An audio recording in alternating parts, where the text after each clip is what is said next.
Hello, everybody. Today is Wednesday, May 30th, and we are bringing you Block Digest number 102 at block height 525,148. I am Shinobi, CEO of Bitcoin.com, and it is my pleasure to welcome Miss Janine, CEO of Bitcoin.com. Wait, how? Yeah, I'm the self-made millionaire here. I'm definitely the CEO. Also today we have Aknix, CEO of Bitcoin.com. I'm a little bit confused. I thought I was the only CEO of Bitcoin. What is this? What is this other? How are the? I just got the email and I was told I was elected to this position.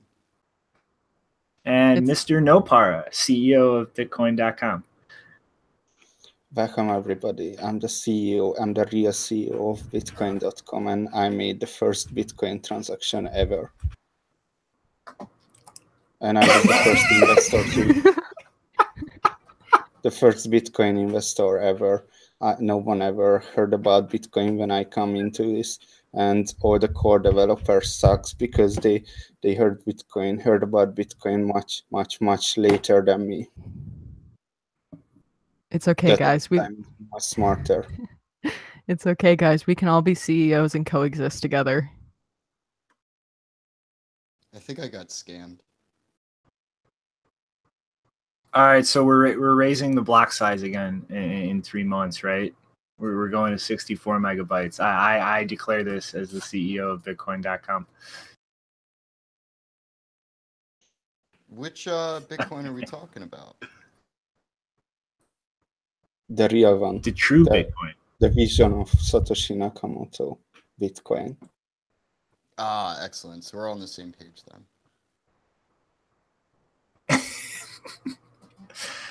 All right. Instead of beating this joke to death, I'm gonna slide into the first story, I guess. So this paper was released pretty recently, and first off, I am absolutely not even close to an expert in cryptography. So take this as a very high level summary and kind of gloss over of this.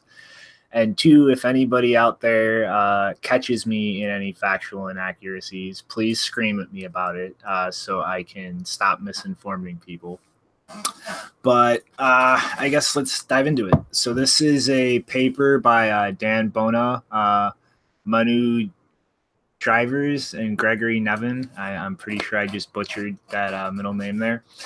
But one of the issues out there with kind of the original, I guess, naive implementation of Schnorr signatures for signature aggregation is kind of the way the mathematics work out as far as verifying an aggregated pub key and signature in the initial implementation that was kind of put forward, introduced this attack vector where an attacker could kind of generate a public key that was mathematically related to like a legitimate public key that's part of the aggregated key, and produce a signature that would mathematically verify as if the owner of the legitimate key had actually signed the aggregate key and the message. And so this kind of really broke the design, really. And like that's kind of a part of why Schnorr has really been taking a while developers kind of look into how to address that issue. And I do believe that's actually part of the paper earlier this year that Peter Woolley and Greg Maxwell and a few people from Blockstream put out there for peer review. It was kind of looking to address this. And this paper right here that's in the show notes now, that was just released a few days ago, or actually more like a week at this point, but it pretty much claims to be addressing that issue and getting a lot of the functionality and efficiency that the initial implementation tried to, without introducing the same kind of attack vector. And really, aside from that, the big gain here is that the signature aggregation process under this proposed scheme would be non-interactive. So, and previously, Schnorr proposals required actually interacting with all of the signers to produce an aggregate signature, which really kind of would have limited the utility of it to merging signatures for multiple outputs in a transaction just involving you, or kind of aggregating signatures interactively in something like a coin join.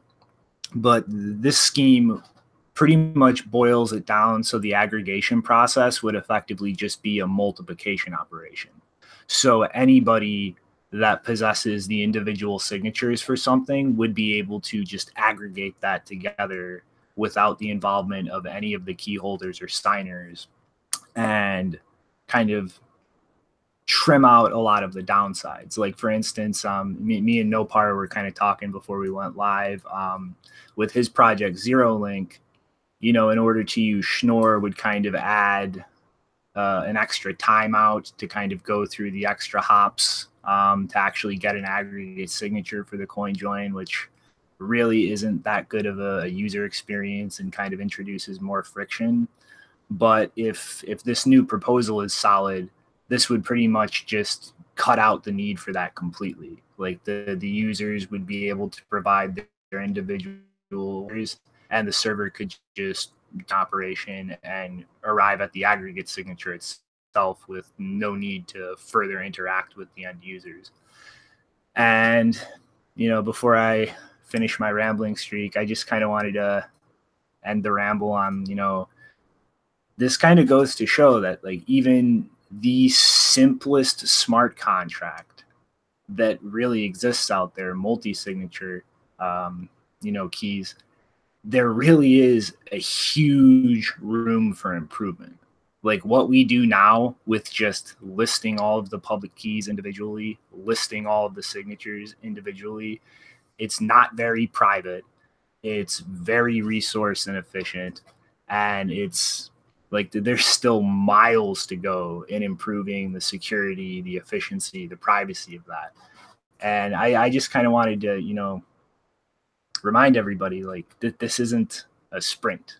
Like, this is a marathon, and we're not going to actually get to the end of the race here just trying to dash through and get everything done as quickly as possible. You know, I want to see Bitcoin actually be something that has a chance at lasting the next 100 years, and not taking our time and getting things like this right. It isn't going to really get us there at the end of the day.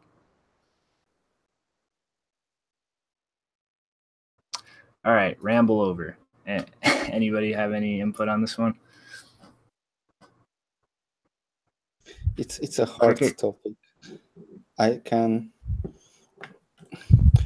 can talk a little bit about Dan Benet, because I don't want to speculate on this paper, because it's extremely hard to read and understand, and no one, Shinobi was the first one probably who tried to break it down for, you know, for normal people or for developers, because even for developers cannot really understand what's going on here. Dan Benet is author of the paper. He's a legend cryptographer, so this must be a good paper. Probably that's the only thing that we are not speculating on. Mm-hmm. And I mean, you know, it's really kind of an important thing is, you know, getting the cryptography right when you're going around tinkering with things like this. And, you know, that's because the recent paper I referenced earlier this year from some of the guys at Blockstream with Schnorr, like, they actually submitted it to like a cryptography group for peer review from like professional cryptographers. And, you know, I've kind of been noticing over like the last year or so, maybe there's more and more people from like the academic crypto world that are kind of poking their nose into the cryptocurrency scene. And, you know, it's really a good thing. Like, some of the guys that have been in this space doing developer work in Bitcoin, like they are fucking brilliant. And like we would not be anywhere close to where we are today without them.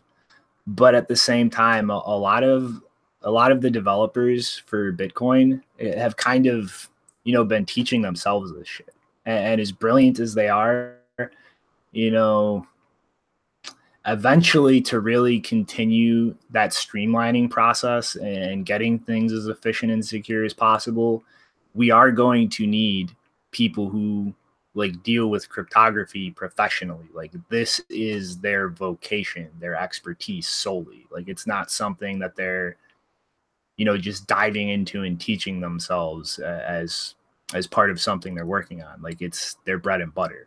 And to kind of see, papers like this popping up with professional cryptographers, really getting interested in solving some of these problems in the space, it's really encouraging to me.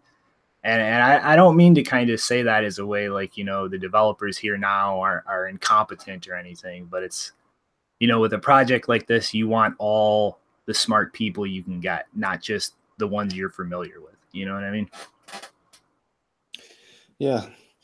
I have a loosely connected story here. I was in Stanford Scaling Bitcoin conference this year, and the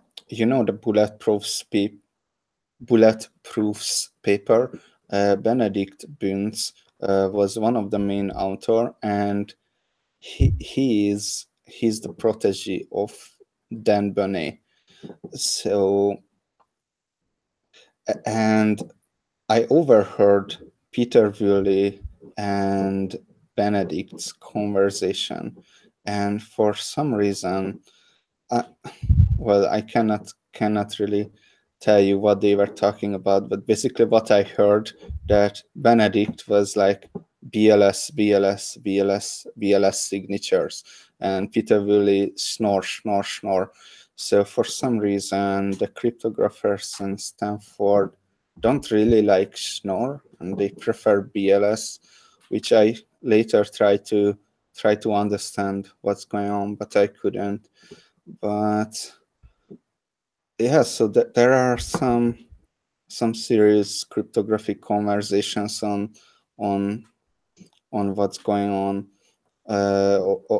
If we should put Schnorr or BLS or what should we do?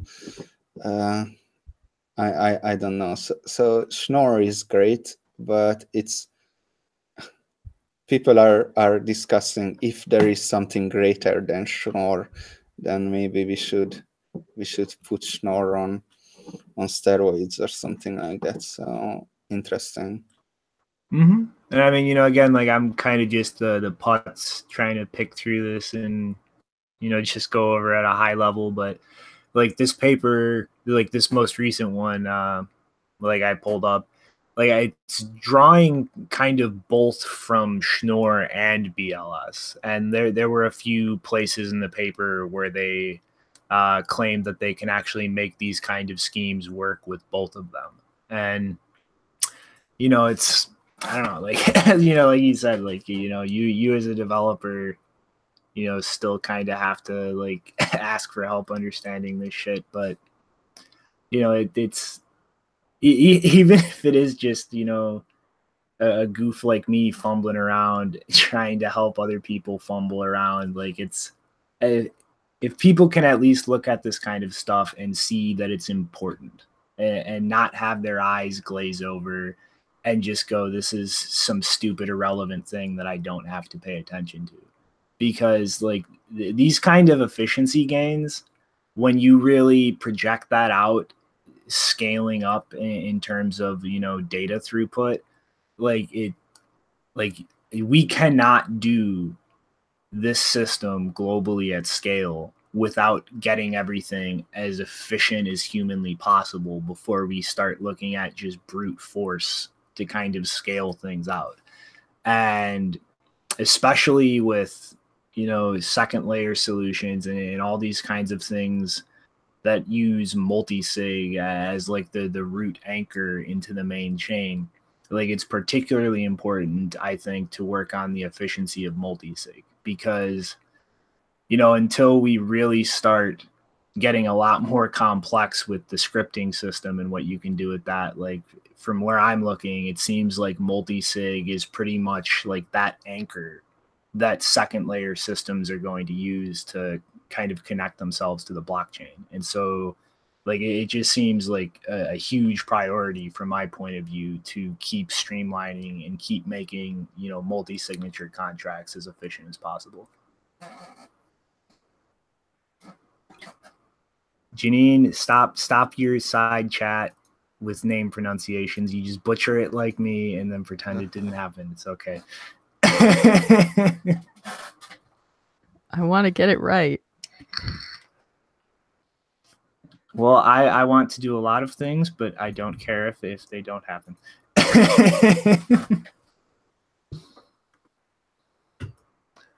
All right. So I don't know. Any input on this, or are we gonna move along and see if Janine can get the name right? I guess I'll say a little bit more. Yeah, like you're right. It's the basis that will build smart contracting, like quote unquote, on top of, right? Like it's kind of that starting block. And yeah, having the simplest means to do that is a big deal, right? And the current the current implementation of multisig and the way it's done is a little bit big, I think, still, right? So getting it a little bit smaller, that'd be amazing. That's like an excellent thing to focus on. I mean, it's, you know, every bit of savings counts. You know, penny saved is a penny not lost. All right, though, Janine, ready to get put on the spot. Can you pronounce it correctly? Go! So I don't know. The closest I can think, based on what Nopara said, is that Nicolas Doré. Is that correct? Doré? It would be Nicolas Dorier. Dorier. Okay, that makes sense. So Nicolas Dorier tweeted, I think like 10 or 12 hours ago, that he noticed that there was a Bitcoin.com article by Jamie Redman that failed to adequately give credit for tree signatures, which is a multi-signature scheme. And while it did state that the opcode opcat was originally included in Bitcoin, he did not invent that or add that. It was in the code, and they just enabled it. They also so they mentioned that part, but they did not mention that Peter Wolla had actually written a paper called Tree Signatures Multisig on Steroids Using Tree Signatures in May, or wait, let me find, where did I put the date? Anyway, he wrote the paper in August 2015, so like already almost 3 years ago. And the paper was about potentially re-enabling opcat, as well as adding mass to Merkle's abstract syntax trees and Schnorr signatures. And that was, again, as I said, back in August 2015. Interestingly enough, Willa had used an illustration of a 1 of 11 multisig, whereas this article, if you see, there's a picture that actually shows the tree, and that only did a 1 of 8. And it's the one that apparently Chris Pacchia, is that how you pronounce this? I don't even remember how to pronounce Chris's last name. Pacchia. He used a 1 of 8 multisig in his demonstration back on May 15th. And so apparently this opcode was recently enabled in Bitcoin Cash. And so he had done a previous demonstration showing how you could do a 1 of 8 multisig with opcat and tree signatures. So, and also for anyone who would say, oh, but you know, even though tree signatures aren't a new thing, they weren't invented by Chris, this is the first code implementation of tree signatures. And that's actually not true either, because the paper by Peter Wolla was written while he was at Blockstream, and Blockstream had integrated it into their Element project, or Elements, not Element. And that's been supported since July 2015, I believe. So not even the first code implementation, really, maybe the first live one. I don't know if anyone's done any multisigs yet with Bitcoin Cash, but it was not the first code implementation technically. So to be fair and clear, when asked on Reddit about this, Chris actually did acknowledge that Willa's paper was prior work to his. So on this point, nobody should be going after him about this. He did not plagiarize anything. This misunderstanding or lack of credit to prior work was purely the fault of Jamie Redmond and Bitcoin.com, because the title of the article that Jamie Redmond wrote said Bitcoin Cash community sees opcode innovation after upgrade, and they also described the opcode and the multi-signature scheme as his innovation in the article. And Chris, as far as I can tell, has never claimed that. So no one should be getting angry at Chris about this. This is purely Bitcoin.com's fault. And, you know, as a CEO of Bitcoin.com, I think we should all make sure that we are correcting our journalists and making sure they do fact checking before they publish. Yes, No, this is you strike 2 refuse for it. Redmond. I'm gonna have to let him go after the sock puppet incident. No, I'm sorry. This is too much. He's out of No, here. I would rather double down. Let's double down. But I said that if he messed up again, I'd fire him. I can't go back on my word. I'd be a flip-flopper. Oh my God. What do you think, AK? What should we do about this? Oh, right. I remember that. I recall that. Well, you know, as CEO of Bitcoin, that's just a little bit like that's he didn't do any research, or he just blatantly, like, what happened here? Either way, it's unacceptable. Mm-hmm. And, like this, this kind of really bothers me for multiple reasons. Like, one, Bitcoin.com just being complete and utter frauds in trying to paint this as like some kind of original innovation by people working with Bitcoin Cash. But also, it's kind of fucked up the way that this I guarantee is going to drag Chris Pacia into the fucking spotlight and probably get people, flocking to Twitter to shit all over him, when it's like he was completely upfront. Like, he acknowledged like the prior work, like he didn't claim anything, and then Bitcoin.com took his words, pretty much omitted like his acknowledgments of that, and then tried to paint this on his behalf as an original innovation. And it's like, now Chris is going to have to fucking deal with the blowback for some pretty much fucking ignorant, shady shit that Jamie Redmond wrote. And I mean, this kind of dynamic in the community, like, it's really fucked up, because like the talk we did the other day, like Chris actually, he came on here, like we all had a civil discussion. We had a discussion that did not veer away from technical arguments, and I really appreciated that, because it's not something I have really ever had the chance to do with a Bcash supporter ever before. And like now, right after this, you have the propaganda machine from Roger Ver just taking his words and twisting them way out of context.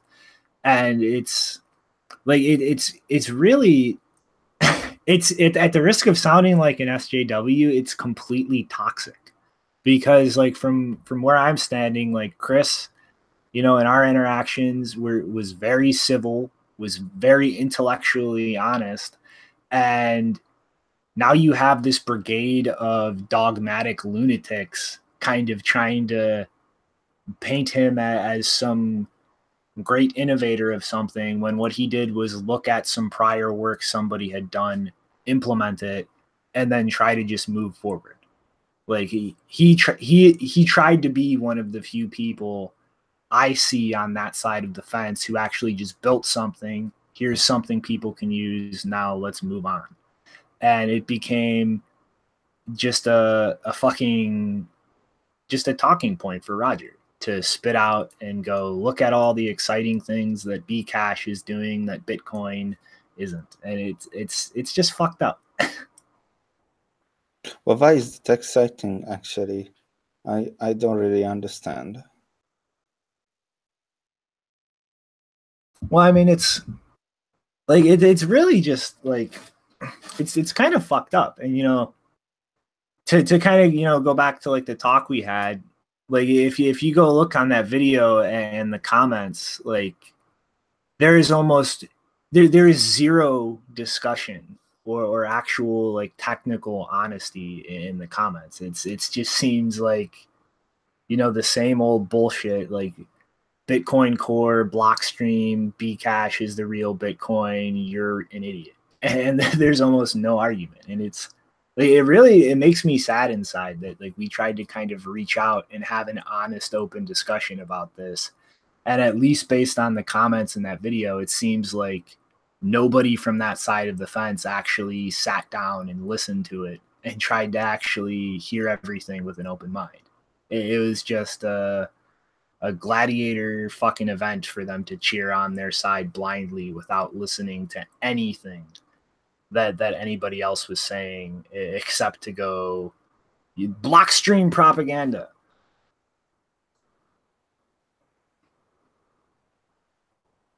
But I mean, I don't know. It's Well, I mean, I also felt there was a lot of kind of punches held and stuff we didn't say that, I mean, could have maybe got the point across a little bit with a little bit more intent, but like it kind of, I don't think any of us wanted to push too hard to to cut out some of those arguments, but you got to pay attention. You got to listen to the whole argument.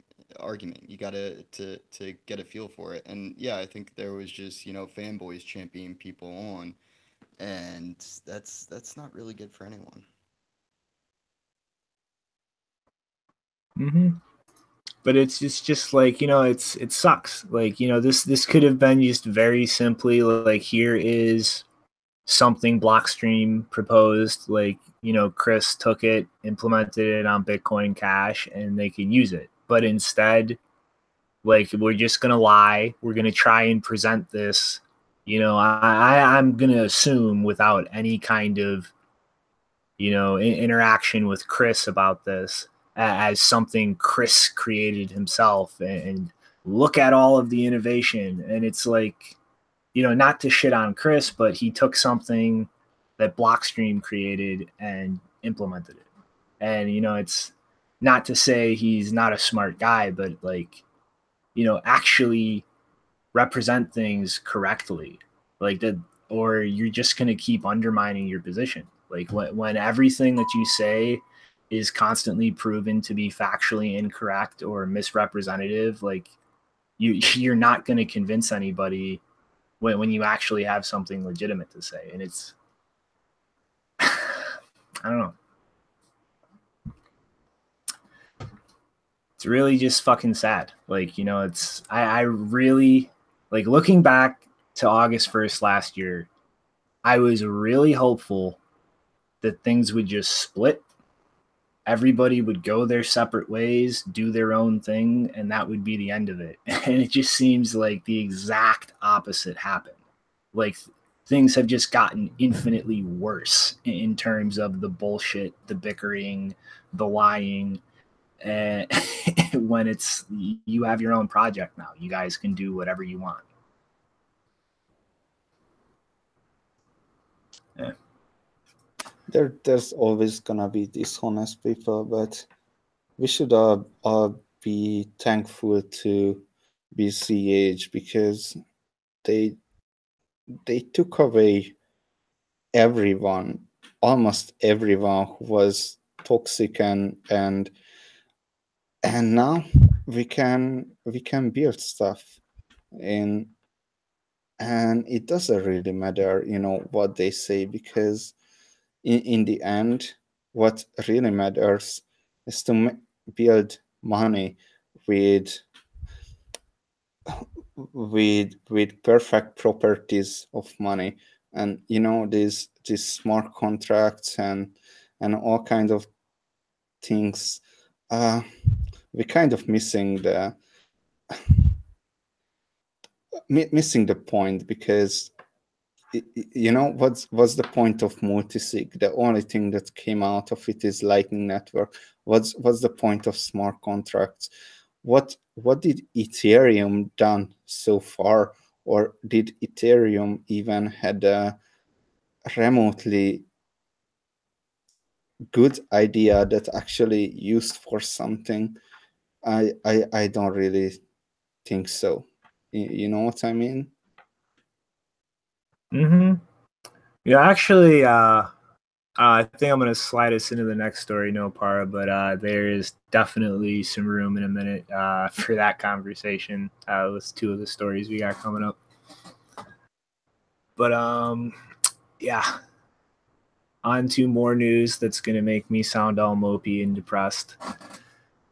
So the FSA in Japan's kind of nudging encouragement to start delisting privacy coins has turned into a full-on ban.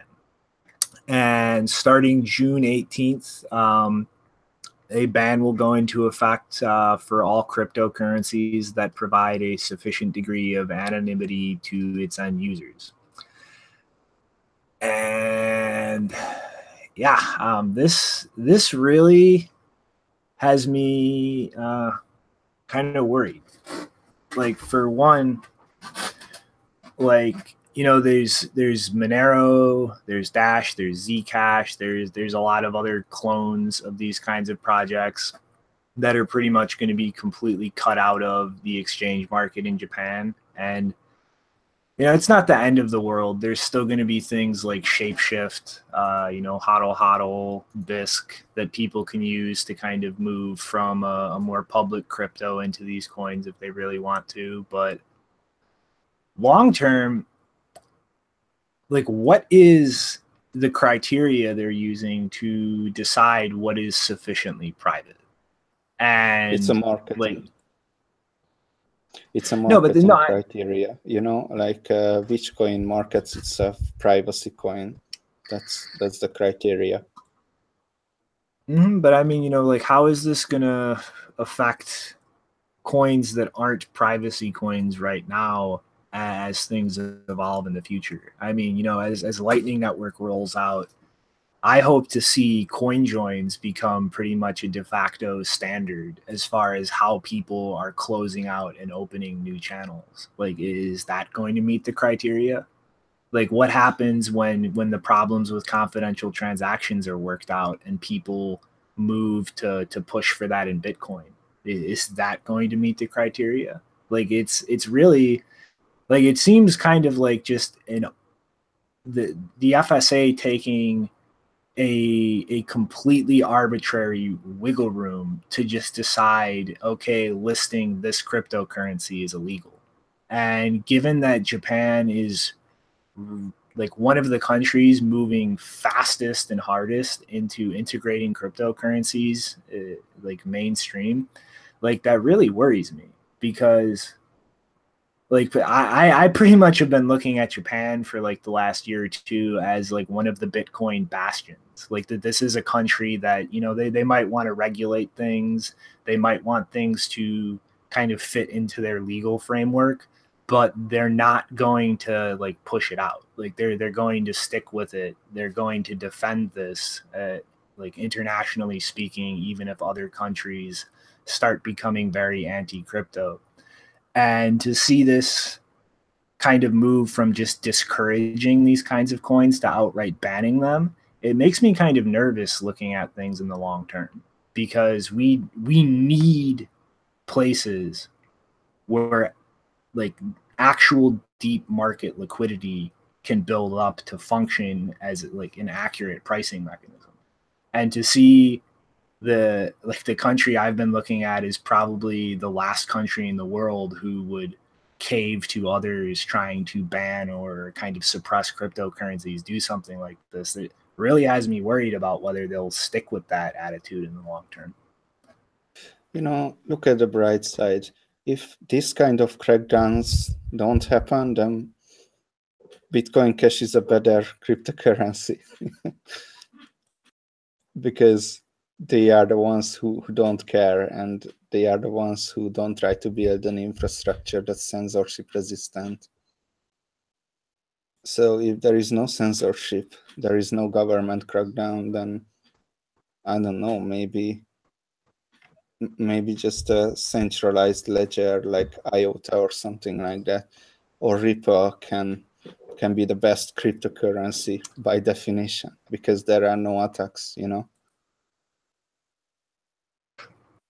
Yeah, but like that's kind of what worries me is, you know, like a lot of people just assume no matter what, Bitcoin is going to win. And I mean, like I'm very confident compared to all the other things in this ecosystem. You know, we'll look at some examples in a bit. Bitcoin has the best shot, but that's kind of predicated on the incentives just playing out without, you know, governments and large actors kind of getting on the same page and seeing what's going on and making coordinated moves. And one of the moves that like most worries me is that coordinated push for something heavily centralized. Because, you know, like if governments pull their heads out of their ass and they realize what's going on and how all of this works, like that's really the only play. Like you can't completely kill these kinds of things. Did you actually think about that scenario when like all the governments on the world just ban all the cryptocurrencies? What would happen then? Things would become black market. And I mean, the liquidity would dry up, the price would drop. It would become like Bitcoin. I don't think it would function as a currency in that. Oh, it would function a lot. Think about it. They would ban every legitimate places, and what would happen? We would only have darknet markets. Okay, but those guys are making money out of darknet markets. So, and you know, this doesn't go to zero. So the value of the currency doesn't go to zero because people are still using it on the darknet markets.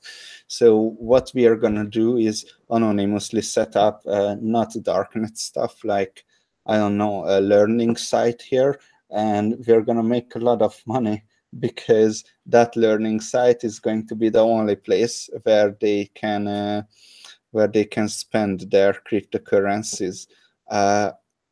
You know what I mean? So a purely internet anonymous currency would thrive, and maybe it would take longer, but a total ban from all governments would make sure that we would only build software those are 100% censorship and privacy and bulletproofs. You know what I mean? So it's not that bad scenario. It's actually a pretty bright one. It just we wouldn't get rich overnight. That's well, I mean, that's the only.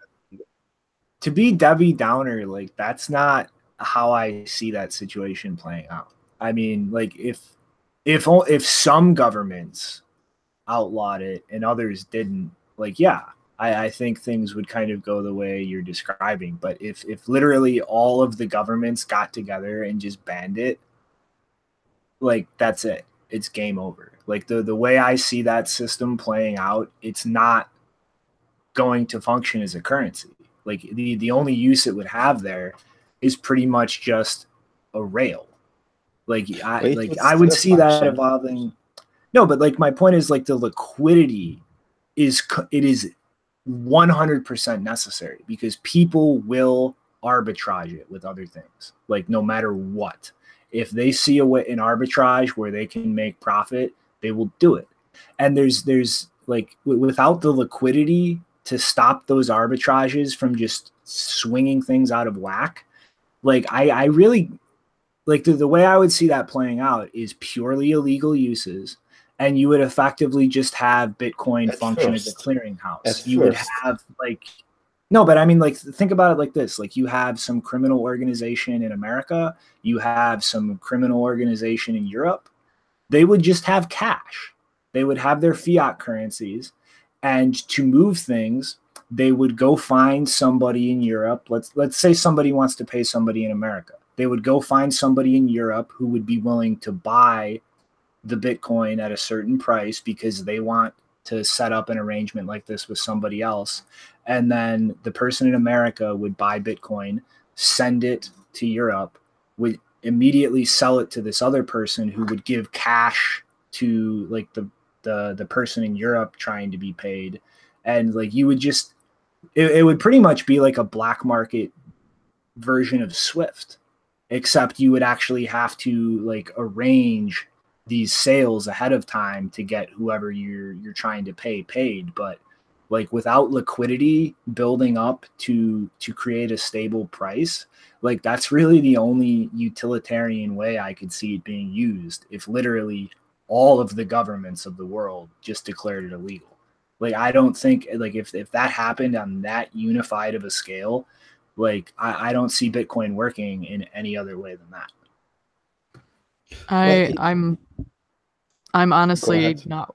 I'm definitely not worried about every government in the world banning cryptocurrencies. I think there's always going to be some holdouts. Like we can already see that there's a lot of governments that they're clearly competing with each other to get cryptocurrency people to move there. So I don't think that would ever happen. But I also, if every government did decide to ban it, which I don't think is likely, I think Bitcoin was designed to survive that kind of thing. And just because it would kind of make the liquidity stagnant for a while, that doesn't mean that there would still be people using it regardless. Like, to be honest, banning privacy coins is one of the weirdest things to do because it's a privacy coin. How can you figure out who's using it? It's a lot different than if they had decided to ban Bitcoin at its current stage of development. So I'm honestly not that worried about Monero being banned in Japan because I feel like, anyone who's already using Monero that lives in Japan already kind of knows how to handle not being doxxed by their government or companies. So I'm not that worried. And if they're most likely, they're going to be people that are willing to go outside of Japan if they're really concerned to do their transactions. Japan has a population where nobody is using Monero, nobody is doing dark markets, nobody is doing anything, and everyone looks at people who are advocating privacy like criminals. Japan is really a place where if they ban privacy technologies, then no one's gonna say anything. It's sad, but this is how it is. That's what kind of worries me is like, it's, frankly, like I love Fluffy, but screw Monero. It's like Bitcoin is going to need to increase its level of privacy one way or another, whether that's how second layers interact with it, whether it's confidential transactions, it doesn't matter. Like it's going to have to happen.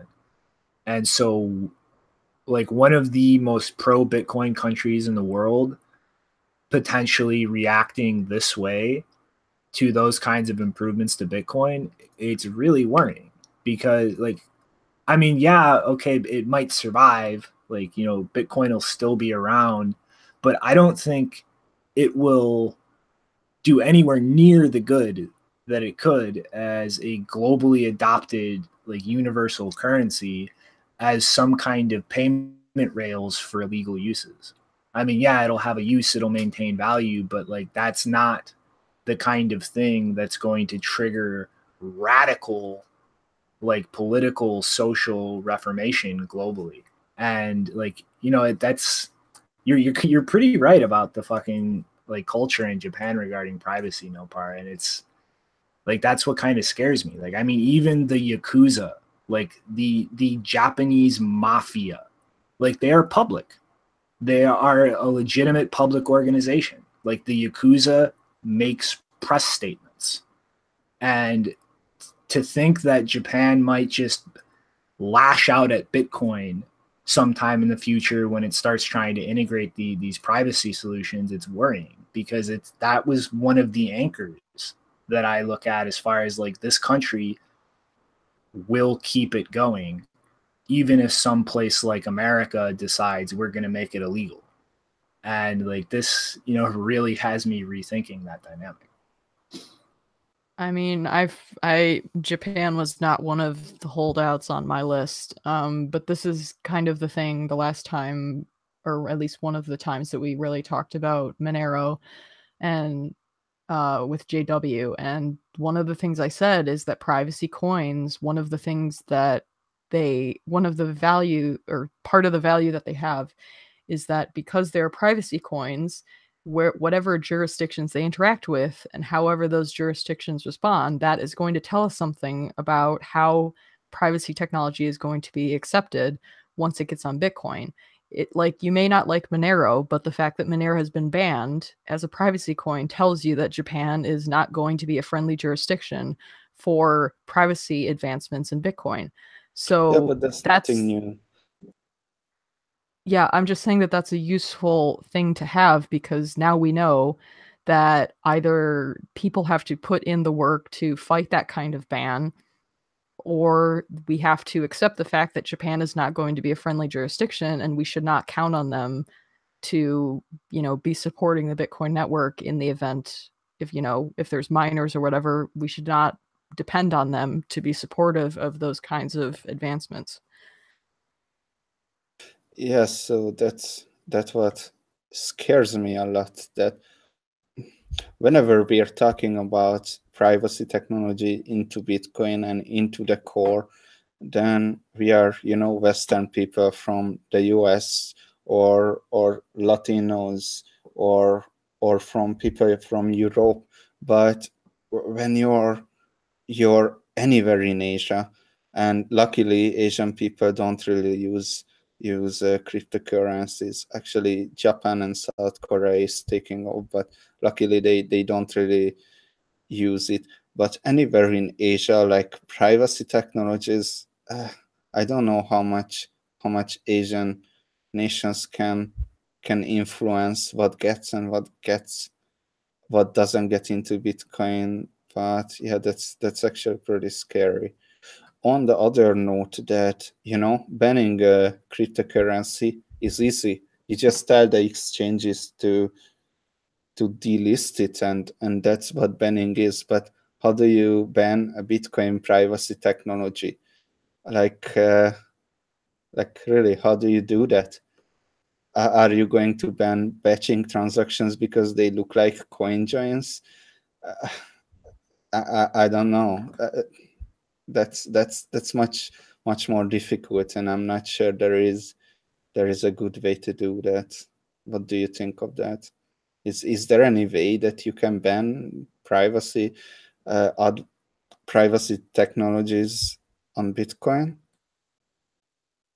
Well, I mean, a country like Japan, I mean, like the marketplace there is gigantic. Like the mining ecosystem is rapidly expanding. Like, a lot of gigantic companies there are actually looking in this space.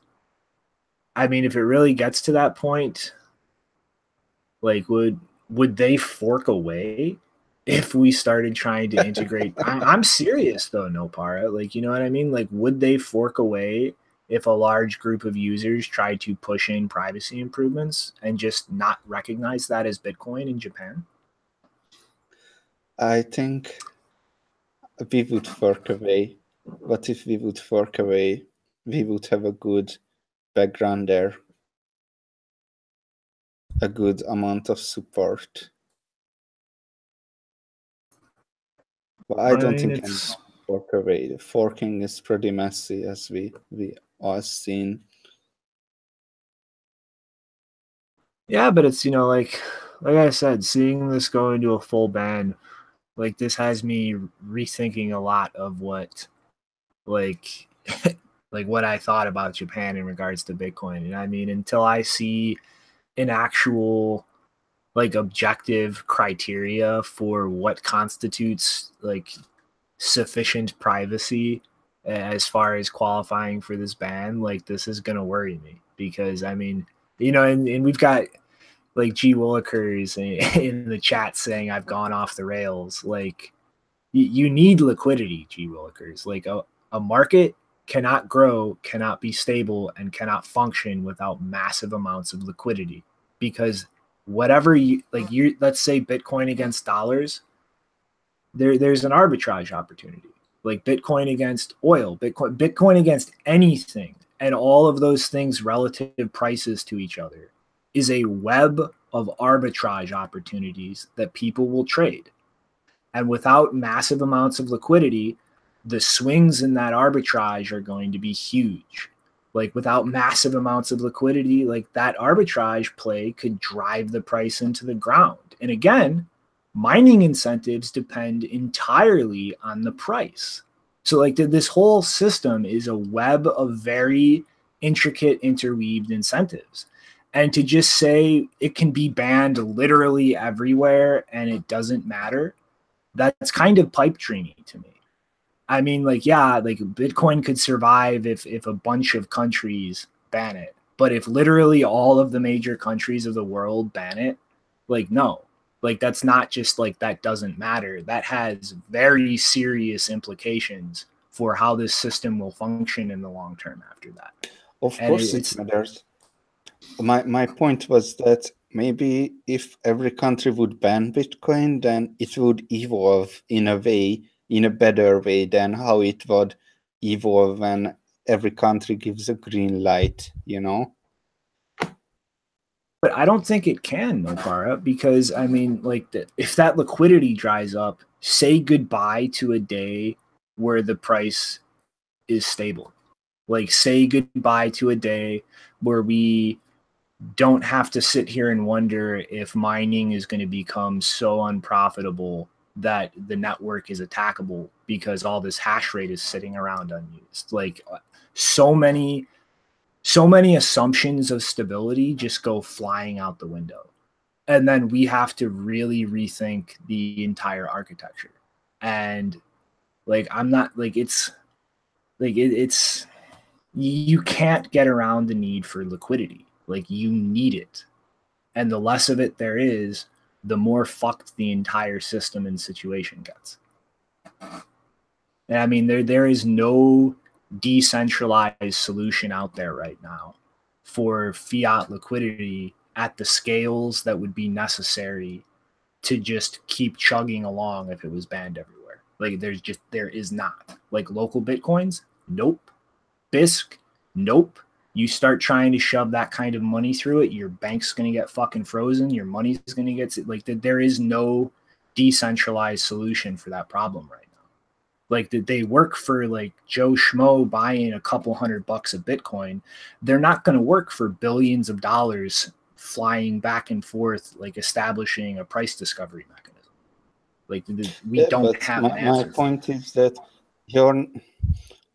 there are decentralized solutions right now, but you're not gonna have money put into decentralized solutions. You're not gonna have developers on decentralized solutions until, you know, you actually need it.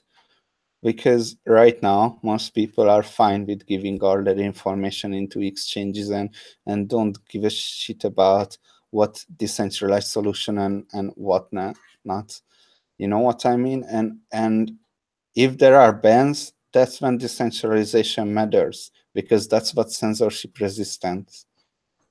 Well, I'm fairly certain, you know, a lot of people would be holding the coins and they'd be wondering, you know, maybe the darknet markets will come back. And things like decentralized exchanges, though not immediate, can eventually, you know, have all the liquidity, can have all the depth there. And but no, I think that it can't. They can. It's just no. The problem isn't the technology; it's the liquidity on the fiat side. Like, go to BISC and try to buy $100 million of Bitcoin. It's not happening.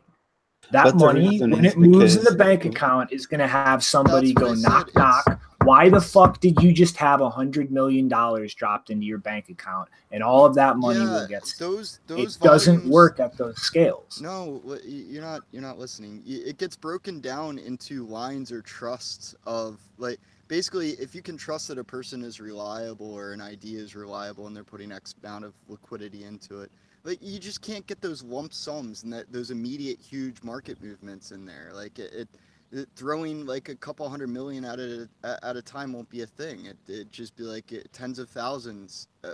Everywhere moving the price up and down as people allow. That's what I'm saying. It's just a different time preference. All the money may still eventually be there. It's just you can't get it there immediately anymore.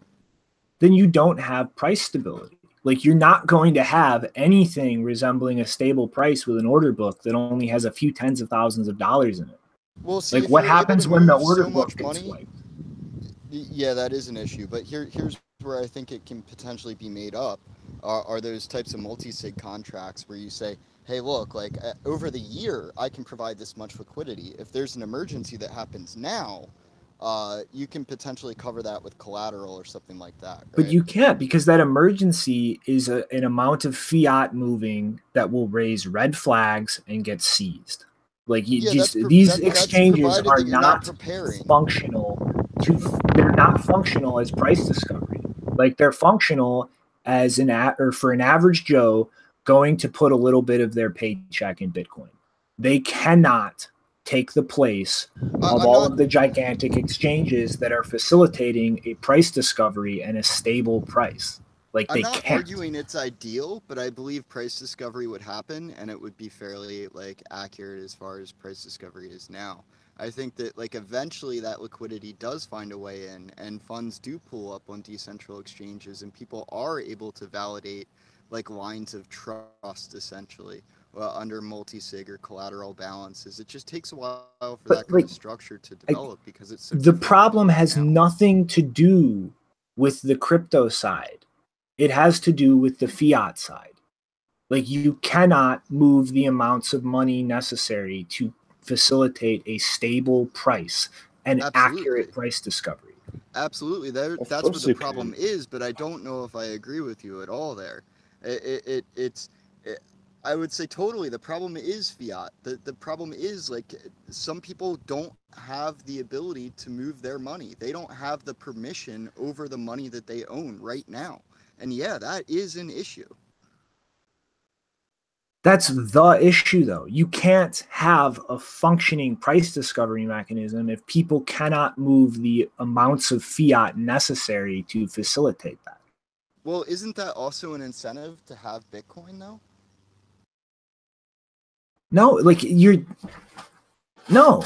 And it like having Bitcoin doesn't matter if that Bitcoin is not stable.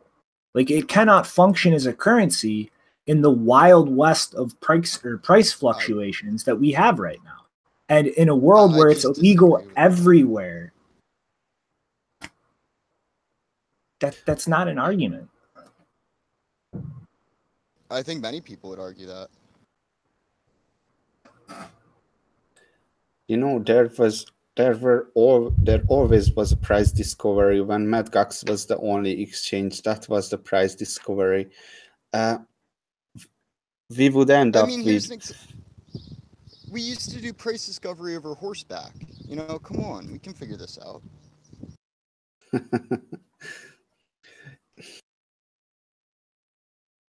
That was in a world where everything moved that slow.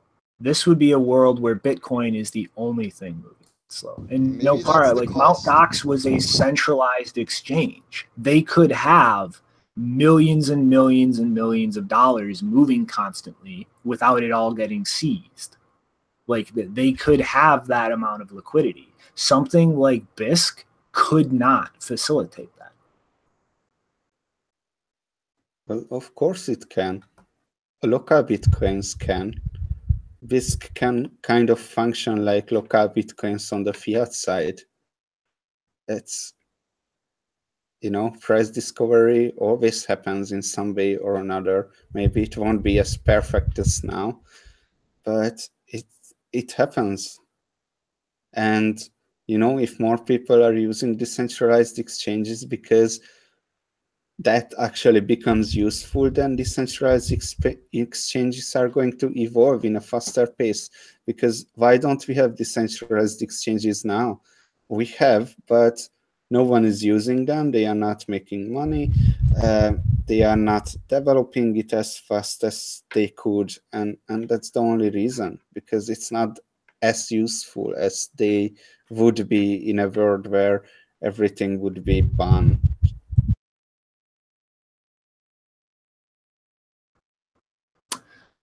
All right. Well, yeah, we seem to be at an impasse on this one. Yeah, we'll agree to disagree. No, you guys are wrong. On to the next story. I win. That's completely unfair. This is. Well, our I'm the despotic, host, leader. so deal with it. I win. We're on to the next story. So We are all the CEO of Bitcoin.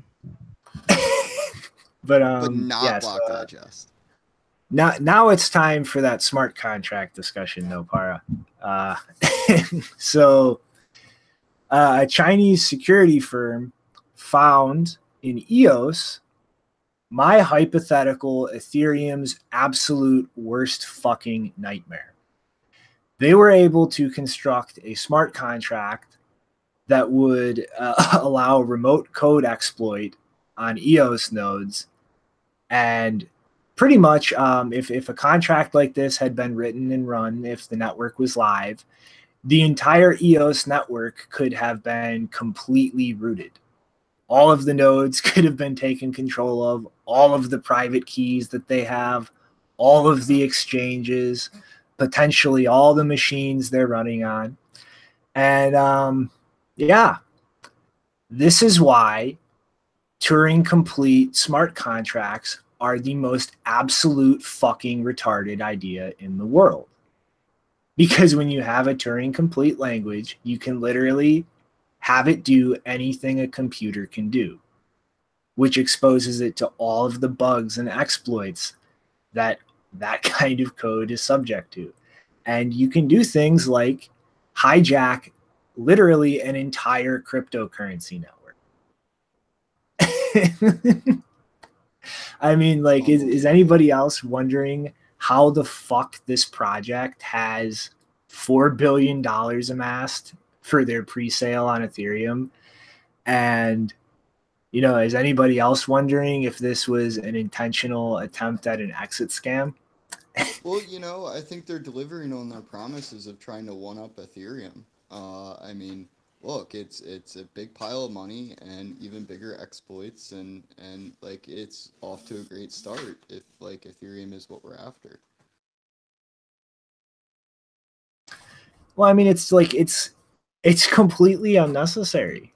I mean, like when you're talking about a cryptocurrency, like, multi-signature addresses, those are smart contracts. Like even just a vanilla Bitcoin transaction, that is a smart contract.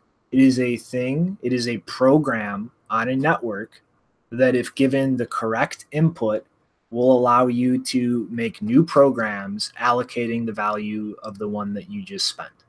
Like, that's a smart contract. You have a signature or a key that can provide a signature as an input. When provided with that input, it does something. That's it.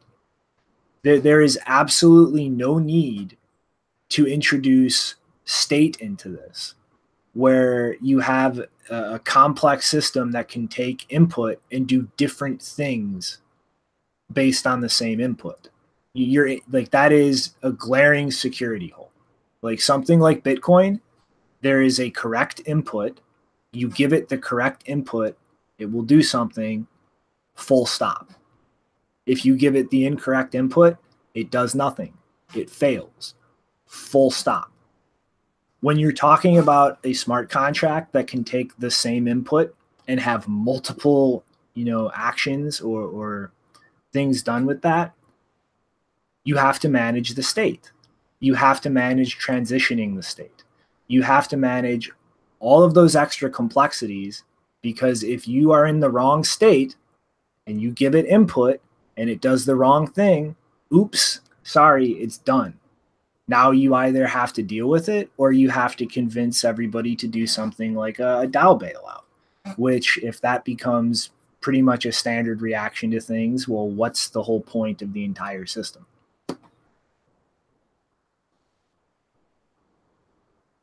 I mean, you know, it's pretty cool that you can do all kind of smart contracts and you can program the blockchain, but the problem is that the blockchain space is so expensive that your programs are just useless. You know, whatever you would build on that program, if it spends $1,000 per 1 second, that's not a good program. I mean, most of the programs are 10 to 100,000 of lines. You know, you try to do anything, it's just gonna be extremely expensive. And in order, or sorry, go ahead. I mean, that's the basis of all Ethereum projects, that, you know, it works in a small scale, but in the moment when you would have to come users into it and you would have to build a not beta software, not alpha software, then it stops working because stuff's become expensive when you have a database that's called a blockchain. Yeah. And I mean, like, ultimately, like, all the things people are trying to decentralize on Ethereum are like the stupidest things in the world. I mean, like literally the only thing I've seen on Ethereum that was not a completely retarded idea, in my opinion, was the Ethereum name service. But like we have Namecoin. Like I'm pretty confident in the long term, if there is a demand for a decentralized DNS system, somebody will just find a way to build it on top of Bitcoin itself, and we won't even need Namecoin. But I mean, aside from that, like CryptoKitties, that's pointless and retarded, and it's never going to remain cost effective in the long term. And I mean, like, same thing goes for Rare Pepe on Bitcoin. Like this project Golem is trying to do like decentralized video rendering, like tied to a smart contract. Why do you need that? You just like hook into the Lightning Network, find somebody with a GPU rendering farm, and pay them to render your shit. Why does the rendering process need to be decentralized? Like there's no rational reason for that. Or like this, like, well, you look at Bitcoin Cash, the memo stuff, like their on-chain Twitter, that's completely retarded. Like, you can timestamp things using open timestamps, and you don't have to stick anything directly in the blockchain itself. Like, the entire architecture of all this stuff is just full retard. But Shinobi, if you were running, a coin and you needed it to look like it was popular and people were using it, and you only had 100 kilobyte blocks, the perfect solution to that is just to put a bunch of data, random data, into it to make it a Twitter blockchain. Like, that would solve your problem if one of your marketing issues is that no one's using it. Well, yeah, that's right. Sorry, go ahead, Nopar. Yeah. No, I was just gonna talk about Bitcoin Cash's 32 megabyte blocks. That's 1 terabyte blocks, 1 terabyte adding to the blockchain yearly, every year. And, even they have all kind of stuff that limits the people, because if it really would be unlimited blocks and everything, then you would be able to put any transaction there into free, completely free, and you could just fill up by yourself the 32 megabyte without paying. Their big selling point is zero fees.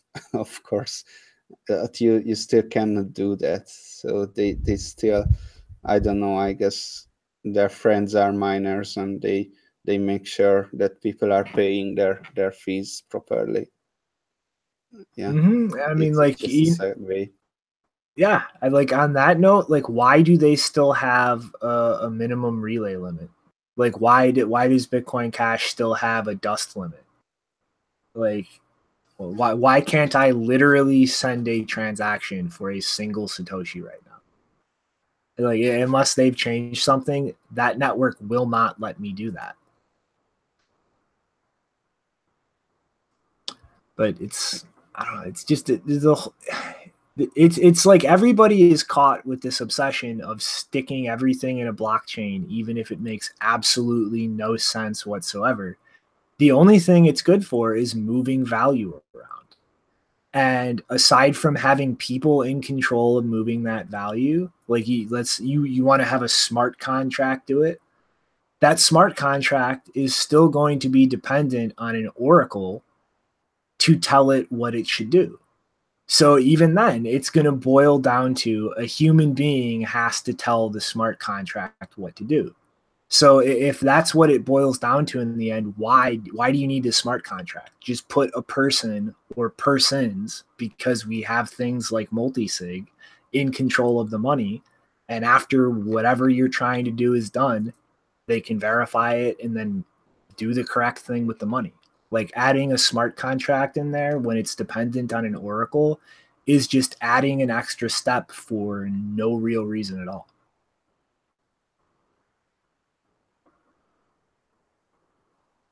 But Shinobi segue. So this is I don't know, Rootstock, according to Whalepanda, did a private ICO, and there's apparently a bunch of people running around trying to sell this OTC at like twice the price they bought it for. And you know, this is pretty much just Whalepanda kind of claiming this, but based on my interactions with him and just prior history of stuff, he is a pretty, you know, full-time trader and has a lot of, you know, connections to a lot of stuff going around in the background as far as traders are concerned. And frankly, I'm inclined to believe this if he's stating this is the case, because he is in the position where he would hear this kind of thing if it was actually happening.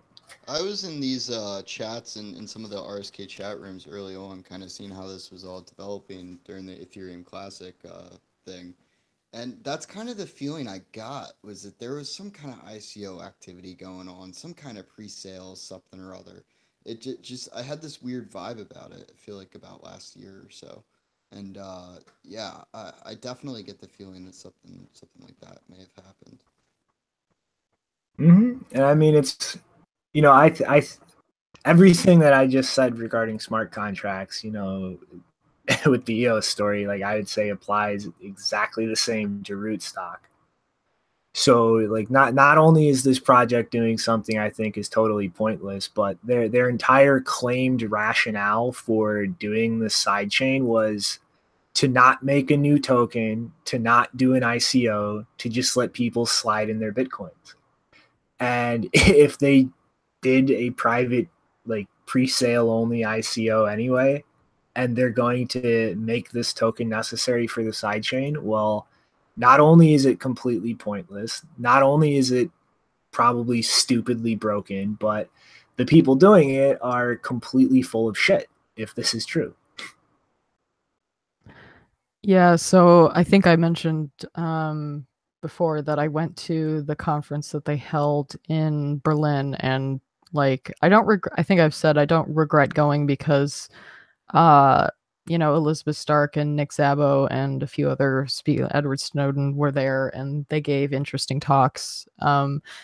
But I would say 80% of the conference was just people doing app pitches and announcing ICO crap. And it was just like, unless Elizabeth Stark and Nick Szabo had been there, it would not have been worth it to go. It was and to be fair, I don't think she was actually there for most of the conference. She gave her talk and then she left, and she didn't come back until the very end when they were doing the closing ceremony, which does not surprise me at all. I was really surprised how many terrible sounding projects were being promoted there, and it just, I don't know. I've never really looked at Rootstock. It was something that it seemed like they, were trying to, I don't know, do interesting things for smart contracts, and it's like, I don't really care if you're just experimenting, but I've never really been interested in supporting the project, just because, going to a conference like that and seeing the kinds of projects they were promoting just makes me feel sick. So, yeah. One of the funny things is that very few people could even describe how RSK would work. And, they're just like, no, it's the EVM on Bitcoin and all this stuff. And I just find the whole thing pretty funny. Yeah, they are bringing a culture that is not looking for facts into a culture, the Bitcoin culture, where people went through all the bullshit already, and they are really looking for something substance and facts, and it doesn't really work that way. They can say EVM and throw buzzwords around, but Bitcoiners are gonna be skeptical. I think that's what's going on. But I mean, it's like, it really bothers me how many Bitcoiners I see kind of, like you see the posts like Lightning, Schnorr, Segregated Witness, and Rootstock, with like people trying to pump up like all the developments in Bitcoin. It's like, what the fuck is Rootstock? You're porting a broken architecture into a side chain, and like, just like, what's it good for? Completely useless things. And I mean, to like top it off, if you go look into like their Lumino protocol and like their equivalent of payment channels, it's pretty much like also like dually functioning as like a data compression method as far as what gets put in the blockchain, but the entire data compression process pretty much destroys privacy.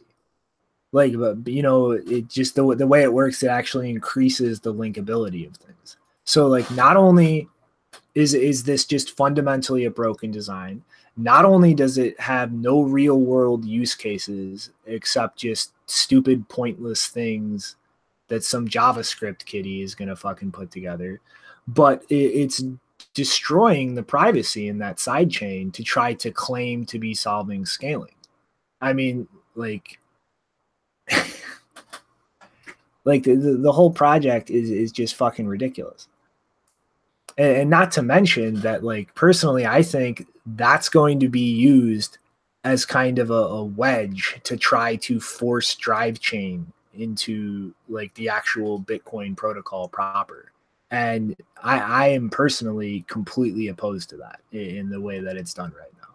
And I was never excited about Rootstock, but I always give them a kind of respect because they were trying to build something on top of Bitcoin, and I don't think it's gonna go anywhere, but they are doing something.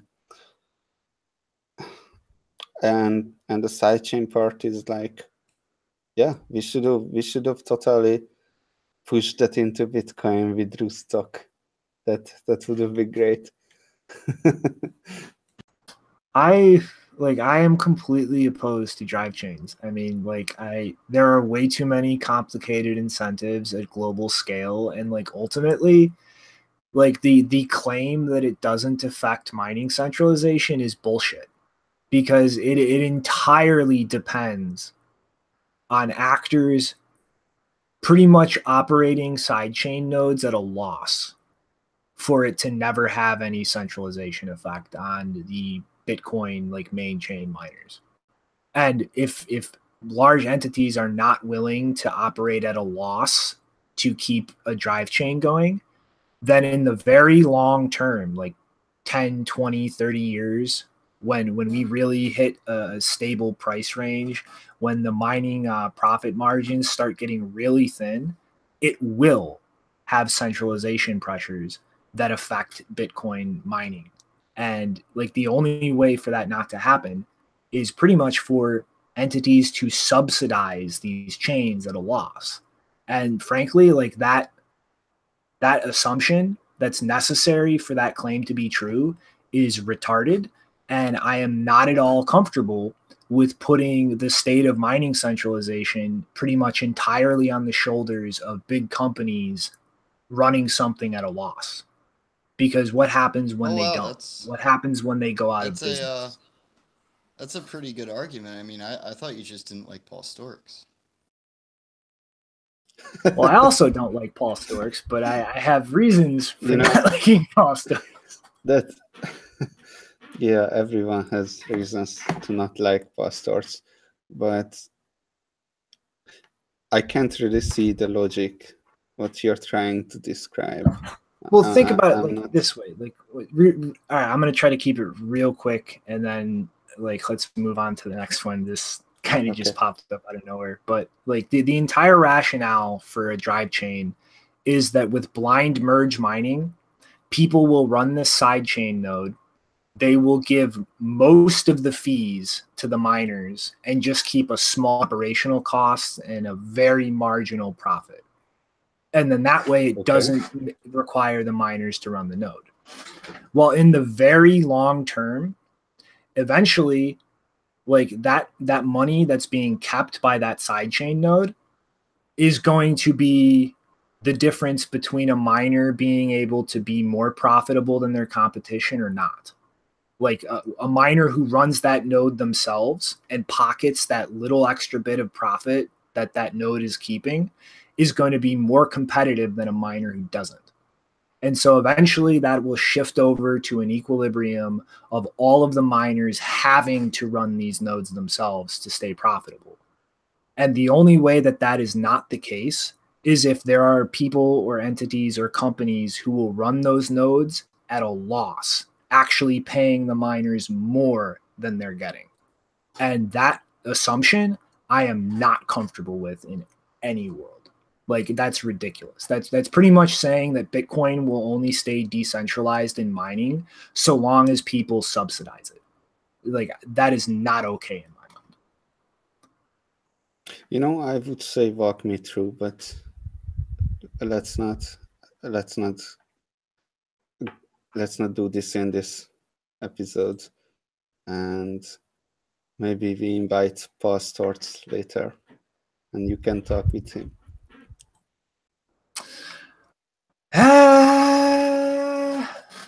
I might just end up yelling at him and calling him an idiot after watching how his debate with Jal Torre went over John Nash's ideas. He pretty much just lied and played stupid and strawman Jal's argument the entire time. So we'll see, but I wouldn't hold out hope for that, Nopara. I don't think I could keep a civil tone with Paul. All right. I guess real quick, summary, Rootstock. Shinobi thinks it's stupid. Shinobi thinks it's going to be used to try to push drive chains in. Shinobi doesn't like that. In other news, Bitgo is following Coinbase's footsteps into custodial products for institutions. They're actually going through the process to be fully regulated, fully compliant in the U.S. as far as requirements for being a custodian for other people's funds institutionally, and move into like a full custodial setup, as opposed to kind of the hybridized system they have now where they just act as like a secondary signatory for other people's funds. Bitfinex. And, you know, this is, I don't know. I think this is really going to be what a lot of companies in this space are going to try to do, is start fighting over catering for the institutional money that everybody thinks is going to flood in. Because, I mean, that is a shit ton of money and liquidity And ultimately, like these funds are not going to want to hold their own keys. They're not going to want to be solely legally like responsible for what happens to cryptocurrency they're holding. But if things keep developing in this market, they're sure as shit going to want exposure to it. And yeah, I think this is going to be a continuing trend of Bitcoin integrating more and more into the legacy financial system in a way I bet will make a lot of people in this space uncomfortable. Maybe we should just ban Bitcoin everywhere, so these legacy financial companies wouldn't play any role anymore. But it's my Bitcoin and I want to be rich now. Or at least only the brave ones would stick around. But I don't think there's that many brave ones. Like every time a news story comes out, like, oh, Coinbase is doing Bitcoin for or crypto for institutions, blah, blah, blah. It's like, I don't really care. Like, it's just a bunch of people with a lot of money, and apparently it's taken them this long to figure out how to do some kind of multi-signature scheme or secure cold storage. Like, there's plenty of people that have been working on this for years. Most of them have not been listened to. And now you have big companies who are like, yeah, we'll be custodians for you. And it's like, no, that's not the way to go. Custodianship is not the way to go. There are ways to securely manage funds without having to deal with that, but they are not willing to put in the hard work. So, meh. Yeah, but I mean, it's like I'm never going to use something like this beyond just very small amounts I'm trading with or spending or so on. But it's kind of the double-edged sword of permissionless. People can use the network however they want, and if somebody wants to use Bitcoin and have somebody else manage their private keys for them, it's really nothing we can do about it. I mean, and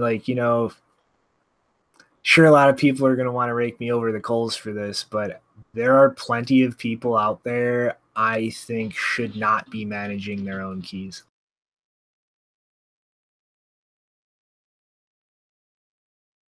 I can manage. I wouldn't want. You can trust me. Well, I mean, I wouldn't want my grandma managing her keys by herself, or even my mom. I will extend that rapidly further. The only person in my family I would trust to manage their own private keys is my brother. I mean, I don't trust anybody else. So, wow, that's a kind of a crazy opinion because I know a bunch of older folks that get it, as far as physical seed goes, the words written down on a crypto steel or something like that, it's very understandable. This is gold. Don't let anyone see the things or they can take your gold. It's not that foreign of a thing until you get to, oh, you have to type this into a computer, or you have to recover this in this way. And that's kind of a shifting landscape right now. So I mean, recovering your key, getting that money from the seed, I guess is the only issue. Having hardcore steps to make sure that no matter what you do, this is how you do it, and this is how this is where you would go to sell your Bitcoin or to obtain it or put it into a spendable system, right? Well, that's my point, is aside from open dimes I've given away, every bit of Bitcoin that I've given to family or friends, I still have backups of. I have those keys because I do not trust that they're not going to lose them. And I want them to still have some way to access that money if they fuck that up. And I mean, recently I've been experimenting with open dimes to try to nudge people towards appreciating the need to manage that right. But I really, it's good. I mean, I'm just gonna have to wait and see how those open dime experiments worked out. But yeah, I think that's a really good kind of way to do it for now, because You know, see if one or two people mess up, and then, you know, teach them the lesson by saying, well, no, I can't help you. Like, I don't have this stuff. And then, you know, then come through like a day later. Oh, here you go. Like, I had a backup. Like, this is how Bitcoin works. Like, I did this to just in case, you know, and like that's part of that learning process, I guess, for some people. They need to have that exposure. You know, it's think about who are the people you don't want to manage their own keys, or how do you tell about a person who he should manage their own keys or not? It's not about being old or being stupid people or something like that. It's your criteria is, can they turn on a computer? That's what you are looking at, and in the future everyone will be able to turn on a computer, and they will manage their own keys because they will have the technological foundation to manage their own keys. You know, isn't that the criteria you're looking for, to be a bit technologically more advanced, more capable? And in the future, everyone is technologically capable. Well, I mean, there's three factors from where I'm sitting. Like, one, and first off, is them actually wanting to take that responsibility. Because if somebody doesn't want to, like, they're just not going to. Like, if somebody wants something like a bank to be able to call for customer support, if somebody wants something like a bank to add that extra layer of security, just give up. Like, they're not gonna make that jump to managing it themselves. And then two, like, actually being able to deal with that responsibility. So like you said, being technically competent, like understanding how to work a computer. But the third part is the user interface and the user experience design, because that is very much like the other side of technical competence. Is, I mean, you know, it's like there's a reason that I like would not trust my mom managing her own private keys. Like when I go visit, I have to work the TV for her because she literally does not know how to switch inputs on a TV. Like, she can't work a TV beyond the power button without somebody's help.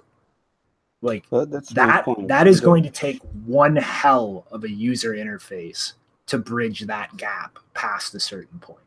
You know what I mean? Yes, it takes time. It takes a new generation. It takes new generations and for old ones to get out. And that's what it takes. In the future, everyone will be more technologically capable because they get used to it. I sent some significant amount of Bitcoin to my brother, he's pretty young, like really young, and he managed to sell some of it. And you know, he figured it out by himself, being 13, 14 years old. Yeah. So if he can do it, then everyone will be able to do it in the future. Maybe the old generation, we are not gonna learn how to turn on a television, how to turn on a computer, but the young ones will learn because that's what they have to learn.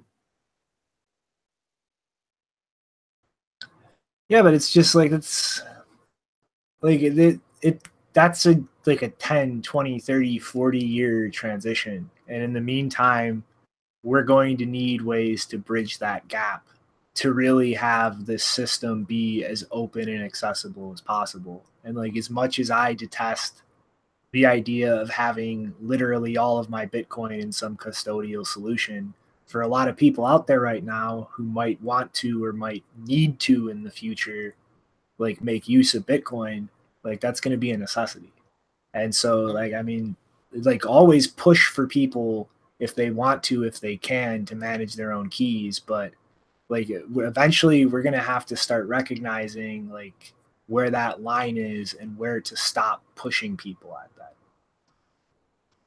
I'm kind of thinking that, you know, somewhere down the road, Open Dime and the cold card setup might be that type of solution. As long as it kind of gets burned into your head how both of them work and how the whole system works, like which should at a certain time be easy, right? Like I was saying the other day about how the first phase or the first wave of Bitcoin adoption was getting the general public familiar with the name Bitcoin. Now we're entering that second phase where they know about Bitcoin. Pretty much everyone in the world has heard about it, but they don't like they're now starting to get to the point of, oh yeah, I know about Bitcoin and the price was this, right? It's coming along, right? There's a process, and people now are becoming aware of the volatility and paying a little bit more attention. Like this is new. I mean, this has been a slow, subtle change. But I've been out there. I've been out there in the field. You know, I've been asking these people like, hey, you know, have you heard about it? I wear the shirts all the time and stuff. You know, I get a lot of feedback. You should stop doing that. You're going to get kidnapped. You better rub me, please rub me shirt. Well, you know, I am licensed to carry, so I'm not really worried about it, and never had any problems anyway. Not even so much as anyone look at me weird. So one day that guy's going to look at you and go, "That's free money." You know, in Thailand, when first time I was in Thailand, I was wearing that shirt and the I Love Bitcoins shirt, and no one recognized it, and some people recognized it, and it was very nice. But this time, when about 1 week ago I was in Thailand, I was afraid to put that shirt on when I go to the street because, you know, it's just not cool. It's really dangerous. I don't want that. You know, the Thai people, especially what foreigners are, or probably only those Thai people foreigners are meeting, encountering, they are pretty much looking at where can they scam you over. And you just don't want to wear that Bitcoin shirt like anytime. yeah, I mean, it's like wearing a shirt with the big dollar bill sign on it, right? Like it's like akin to that. It has that global recognition for this is money. Yeah, a few years ago it was just bonding with some expats who recognized it. Now it's like everyone recognizing it, and it's different. It's different. Mm-hmm. All right. Well, are we ready for the next story? Marco Trademark Polo. Shinobi segue. Yep. Guess what time it is, guys? It's time for Shinobi Told You So. Yep, that's right. Poloniex is now freezing funds completely for all legacy unverified accounts and refusing to allow withdrawals unless you dox yourself and get verified. Shinobi told you so. But yeah. This is again like it's just that trend. Like all of these exchanges are institutionalizing, they're legitimizing, they're trying to work themselves into complying with regulations, and unless you trade for a living and can't make do with shitcoin markets or crypto only markets, stay the fuck away from these places. Because like you're just asking at this point to have your money seized for some retarded arbitrary reason and either never get it back or be asked to jump through a bunch of insane hoops to get it back. And yeah, I mean, it sucks, and I feel bad for anybody who's got funds stuck on there who either can't or won't verify themselves in the process. But like, I told you so. Janine told you so. Like everybody told you so. they told exactly that they are not gonna freeze your funds. And I'm having a hard time believing, do they freeze your funds? They don't let you withdraw? Because what they said, I remember that the unverified accounts can still withdraw, but they cannot trade anymore. And now they are not even allowing the people to withdraw their own money. Is that what you're saying? Yep. Wow. That's Trusted third parties are security holes, reliability risks, and lawyer magnets, said Nick Szabo. Yep. But I mean, despite the previous conversation we just had and the things I just said, not your keys, not your money, and these things can happen. So, I mean, that's a real important factor to consider when you're, weighing the cost benefit of dealing with a custodial institution like this. Because I mean, yeah, I mean, like Nopara said, like they said they would allow withdrawals. They said they wouldn't do this, but hey, it's happening, and yeah, you never leave more than a minority on an exchange if you are managing your own keys. Limit your exposure to an exchange. You put it on, you do what you're going to do with it, and then you pull it off. You don't leave shitting. Wow. You don't leave shit sitting on an exchange. Did you almost say shitting? Yes, I almost said sit shitting. Yes.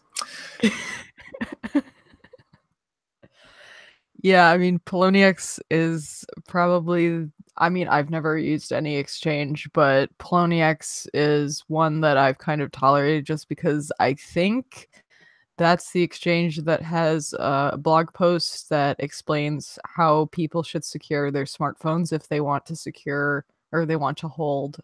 It's nothing on smartphones is secure, but if they want to hold cryptocurrencies on a smartphone, I believe it was them who wrote that blog post, and it was quite good. But other than that, I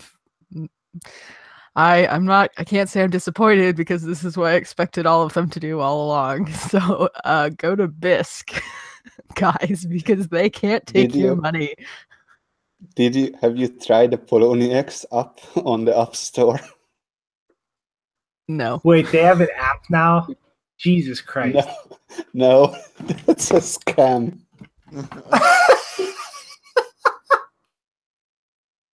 Oh yeah, oh yeah. Okay, now I remember that. Shit. Oh man, but yeah, this yeah. That's dramatic. That is just I don't understand that you just take someone's money like that. Just nope, can't even withdraw it. That is just barbaric. Because you're a shady, heartless banker. Okay, sorry. Someone in the troll box just corrected me. It was actually Kraken who had that blog post about how to secure your smartphone, not Poloniex. So I have nothing good to say about Poloniex. What's the status on Kraken? I don't even know. Have they done the same thing? Poloniex was the only exchange where you could really go and have some liquidity and trade some shit coins. I mean, there was Bittrex or Cryptsy or Mintpal and these, but yeah, like Poloniex was the only one that you can probably trade. You can trade altcoins without verification, and now not even that. Is Bittrex still working? Do you know anything? Did you use Mm-hmm. I think they're full KYC now. though. Yeah. They won't let you withdraw anything without KYCing yourself. It's been like that for a while now. Oh, and Bullshark is saying in the chat that Binance is now the exchange where you can do that. That's interesting because I stopped trading shitcoins like a year ago completely, and there was no Binance back then. So I'm pretty much out of the loop here. I mean, one last thing I'll say on Polo before we slide along to the next one is their fucking troll box moderators were assholes.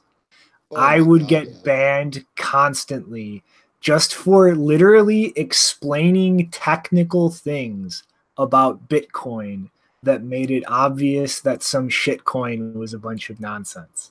Like they would mute me so I couldn't type in the troll box just for explaining how Bitcoin works.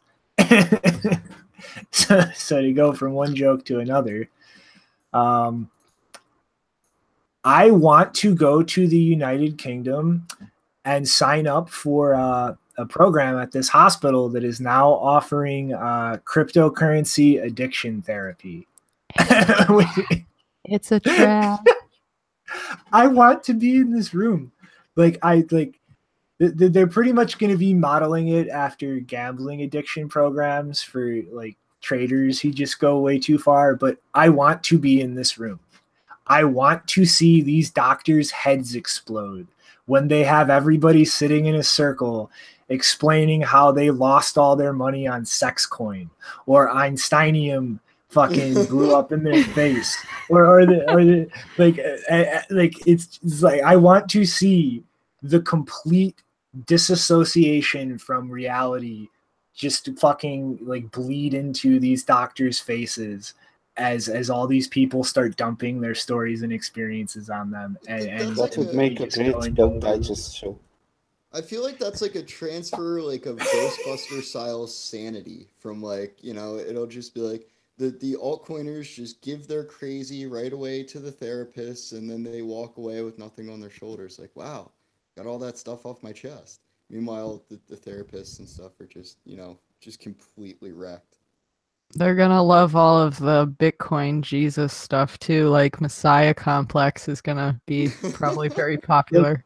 Can you imagine, it's like fucking orderlies in a hospital breaking up a fight over whose shitcoin is better? I mean, just like this needs to be a fucking sitcom. Like somebody needs to go out and get like a dozen people and make a YouTube show that is literally just set in a cryptocurrency rehab. Oh, because dude, it would be the an ICO for it. We can put an ICO, raise it for the waivers. Oh my god. Stop. So I think just to make sure that we show that it's been confirmed, I actually looked up their website and found their Twitter account. They didn't have they didn't list crypto trading under one of the conditions that they treat, even on the gambling addiction page, but that's what they said that that's what they're classifying it under, is a gambling addiction. So they don't mention it anywhere on their website, but this is their Twitter account, and it seems like they've confirmed that that's actually happening. So this is not a hoax, unless the actual treatment center is completely made up, which I don't think that's the case here. Like, I want to see this show. Like, come on. Like, fictionalize it. Let's get it out there. Whoever does it, you will make a gold mine, sir. Literal proof that the cryptocurrency nut's too hard to crack. On a more serious... The doctor must do it. Dr. Crypto.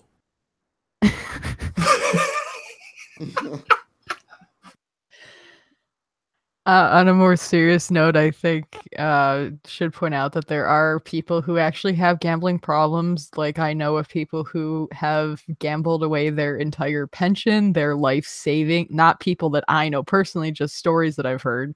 They gambled away their life savings.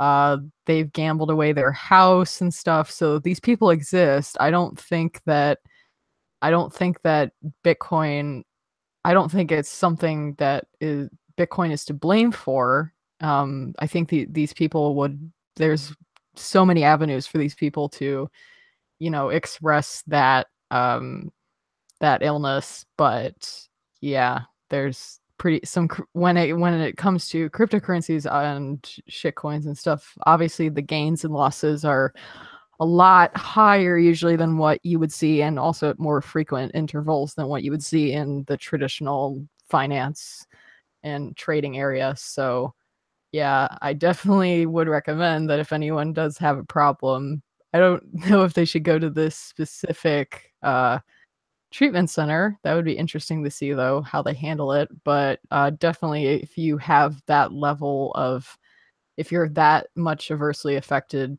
from trading, you should definitely seek help before it gets worse. Yes, you should. I have literally, like, me and Acnix have both witnessed this fucking firsthand. But I am promptly going to go right back into making fun of this situation, because you can make fun of everything or nothing. Okay, so the show, it needs to be like a guy who just goes to like a regular fucking like, you know, Gamblers Anonymous or whatever the hell, and just nobody can relate to him, and just like a bunch of disparate characters like in situations like that all find like this flyer for the cryptocurrency gambling addict meeting, and then they all meet there, and that's the launch of the show. Okay, come on, somebody out there write this. I just gave you the setup. And the guy's trying to relate to the old style legacy gamblers of the market of old, and he's trying to say stuff that he thinks everyone understands. It should be in their vernacular. He's not understanding. He's like, why don't these people understand? I was one of the wealthiest people in America for 35 seconds. What I think would be more funny is if you have a story about a guy who goes to get treatment for crypto trading, gambling, whatever, and the doctor like becomes interested, and he starts like subtly asking the patient for like advice on like how he conducted his trades and what he did, and then the doctor like secretly goes off and starts trading on the advice, and then the doctor needs to be admitted. Okay. Comes to see him at the next session. He's all covered in sweat. The guy asks what's wrong, and he's like, "Oh, I just fired up a couple more computers in my house." Okay.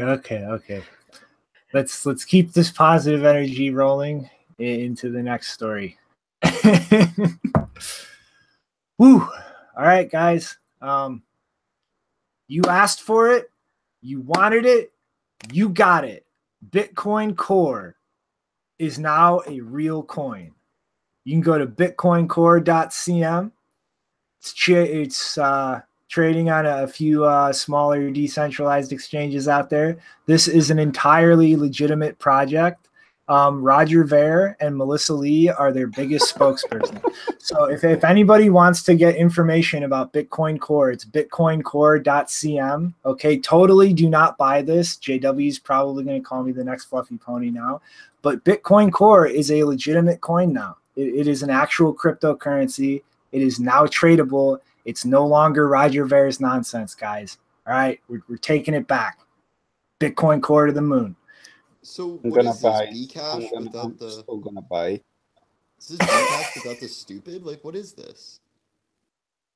Dude, it's Bitcoin Core. It's what Roger's been asking for fucking years, man. It's here. He got his wish. It's not on CoinMarketCap. I mean, the biggest problem I see with this that's kind of funny is that obviously BTCC isn't that the Chinese, or it used to be the Chinese exchange, right? Mm-hmm.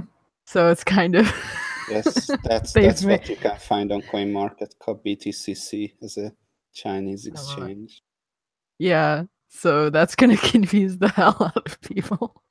What's confusing about it? It's Bitcoin Core. It's the coin that Roger Ver is constantly talking about. Okay, it's a real coin now. There's Bitcoin, there's Bitcoin Core, there's Bcash, there's BGold, like all the things now. They're all here. Everybody can have their own choice. They should have taken BCC because that's not really being used anymore. Wassa.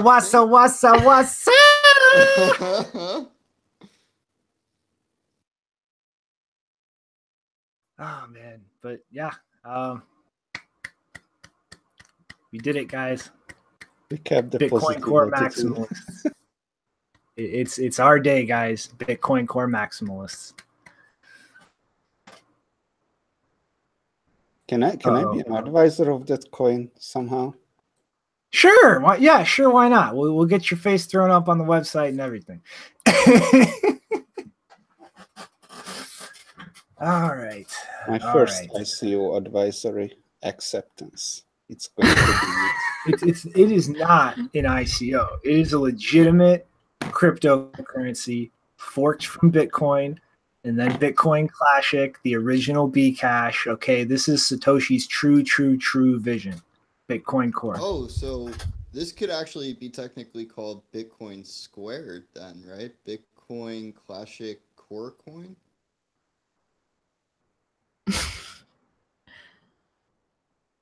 Don't confuse the people. Just tell them how to buy. That's all they need to know. Speaking of ICO advising, I got my first ever request to be an advisor for an ICO, and they were like, they were like, we'd love all of your work and your projects. And it's like, I go to the Twitter account and I read, it's like, we are going to be the first fully government compliant ICO, blah, blah, blah. And it's like, I didn't even respond, but clearly. You should have quoted them a price, taken the money, and then been like, don't do it. This is retarded. Well, here's the best part is there's actually, I don't know who the guy who's running it or whoever is running it is posting selfies with people and conferences that he's attending, and one of them is with a lawyer from PwC, which is the law firm that tried to set up Ethereum Foundation correctly. Kind of failed. Can I give you an advice? I started doing this for like 3 months now. And you can, I have no idea what can you measure with it, but just write the date and the ICO down into a notepad stuff and write down every ICO offer you get. And you can later, a year from now, create a graph about your popularity or something like that. And no, just start writing down when you get the ICO offers. It'll be fun. Well, Janine's clearly the most popular person here. I've never been asked to advise an ICO. Really? Not even as a scam request? Like a spam mail? Nope. I'm either not famous, not important, or way too trolly. Probably all of them. Someone sometime in the future will make a troll coin, and then you'll be the perfect ambassador, and they're going to ask you. And then I'll troll them. Alrighty. Sorry, Nofar, you got something to say? Yeah, I think it's because you are way too trolly. I mean, you're definitely more popular than me, that's for sure. And I got 1, 2, 3, 4, 5, 6 ICO offer in 3 months, last 3 months. So yeah, it must be your trolliness. I think he's on a list. He's on the official scammer list of Stay Are Away. people scared of me? Yep. All right. So one last story. Ukraine has proposed building a statue of Satoshi in Kiev, and this is actually gaining some traction and support. Wow. So yeah. And the funniest part is, the spot that destroy a Mark statue for that. Is that what you're gonna say? No, it's they're trying to put it where a statue of Vladimir Lenin used to be. That's great. Almost.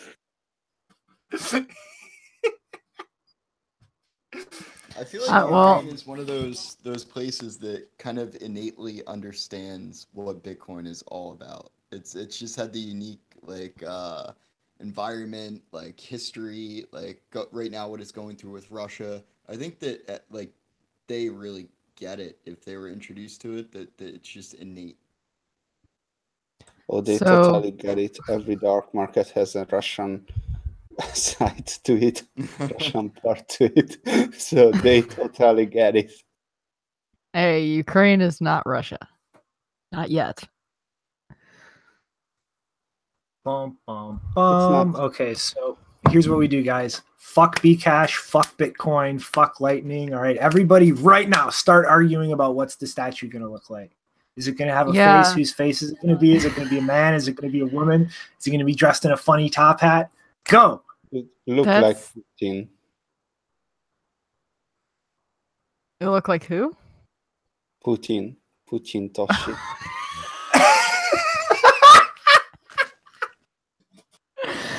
I think was they would tear that thinking- down again. I was thinking Chuck Norris. All I have to say is get the fuck out of here with this Satoshi is female shit. No. I'm putting my foot down. I'm no SJW is crossing this line. Well, Satoshi I mean, that is was either female or male. I mean, that was the first question I thought of when I saw this story is like, how do you make a statue of an anonymous person?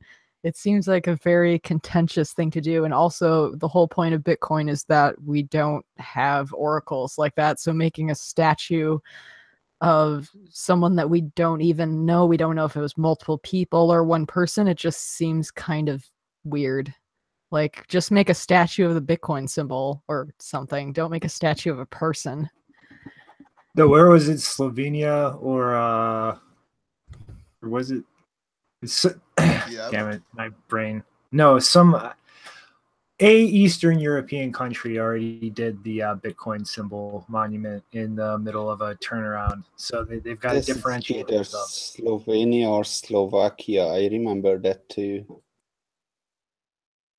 It's probably Slovakia because that's where bigger Bitcoin presence is. Yeah, it's I don't know. Like, come on, everybody, let's get the community on the same page and let's argue about this for the next year instead of all the other stupid shit we've been arguing about. This is much more important. This is Satoshi's legacy, people. It should look like Shinobi. Did you guys catch his face last time he showed it? I don't know what you're talking about, Nopara. I don't think anyone would get it if it was a monkey. Hey, it can be this Sarutobi, that Japanese video game monkey, and it can be a nod to the name. I do take a bit of offense, like as CEO of Bitcoin, I feel that statue should be of me.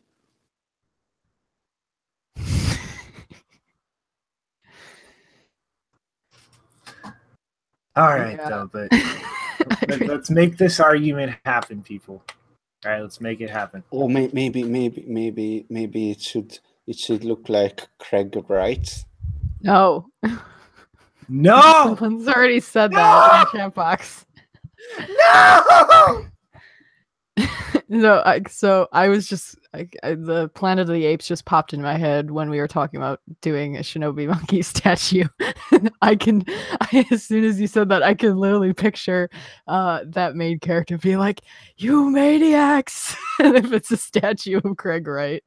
Hey, someone in the chat is asking what happened to Chris Ellis. Would you like to elaborate on that? He is in the basement doing proof of work calculations by fucking hand. You leave him alone. You stop distracting him. He's going to make me my fucking Bitcoin fortune. Okay? All right. He's busy. He's doing proof of work calculations. It's much more important. But on a side note, the statue, I think I've got an idea, guys. Just a guy in a suit with that mask face from the Newsweek article. That would probably be the only thing that would make sense. Bum, bum, bum. All right, though. I think we are at that time where I need your thoughts to load, Janine. Final thoughts of the day before Shinobi Monkey crashes out. Thoughts. Let's see. Well, if you still have that that anti-GDPR ad, that was pretty funny. That would be my thought. Oh, okay. Hold on, everybody. Because it's only, I think, 20 seconds or something. Not too long. This is an important thing. Damn it.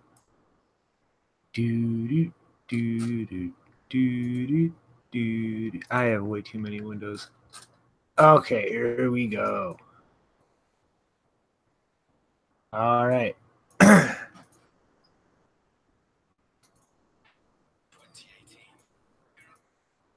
right, guys. I'm going to hook up my sound. Uno momento.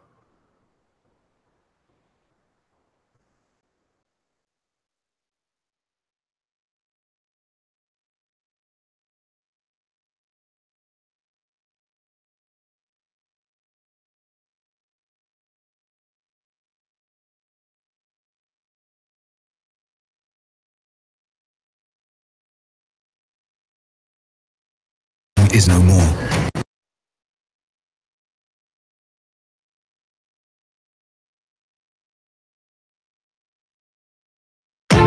"2018. Europe is the tech mecca. Startups are flourishing, consumers are enjoying the best apps available, and revenue from data-driven ads helps make that possible. Until one day, the apps go dark. Data-driven advertising is no more. Less revenue, fewer startups, fewer apps. An appless future consumers never saw coming. From tech mecca to tech wasteland, enter the apocalypse, coming soon to cinemas."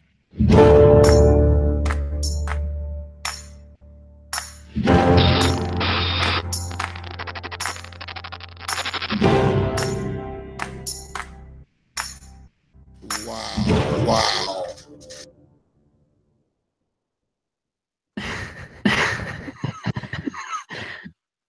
Oh, echo.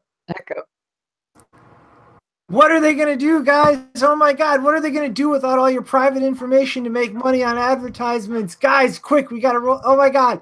Oh my God. So this is an ad that was put out after the implementation of I think it's GDPR, General Data Privacy Regulation. I think that's what it stands for. And I'm not too big of a fan of it. It has a lot of issues. One of them being that it really hits the small players hard. And if one of the original goals was to actually make it a bit harder for Google and Facebook, and they're like to kind of take over the market when it comes to storing people's data and things like that, the services they offer, but it actually has, at least so far, had the opposite effect. Google and Facebook and all of them rolled it out really fast, whereas a bunch of the smaller sites were basically just saying, we're not going to service EU people anymore because it's just too expensive from a legal perspective. At least that was the argument they gave.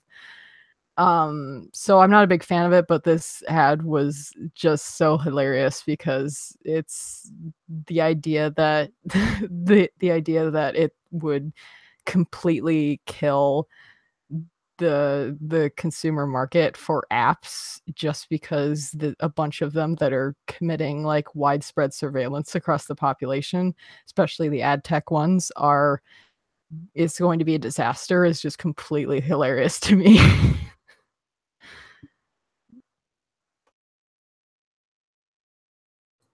But the government's respecting your privacy. Yeah, I bet they are. Hasn't been the effect so far. Why would they do this if they wasn't respecting the privacy? I would like to see the NSA adopt GDPR. That would be cool because then they would have to inform all of the people that they're surveilling that they have their data and they're going to destroy it soon. So basically everyone. With blockchain or these companies, I mean, shouldn't they inform people that they have their data. They are private, not like the NSA.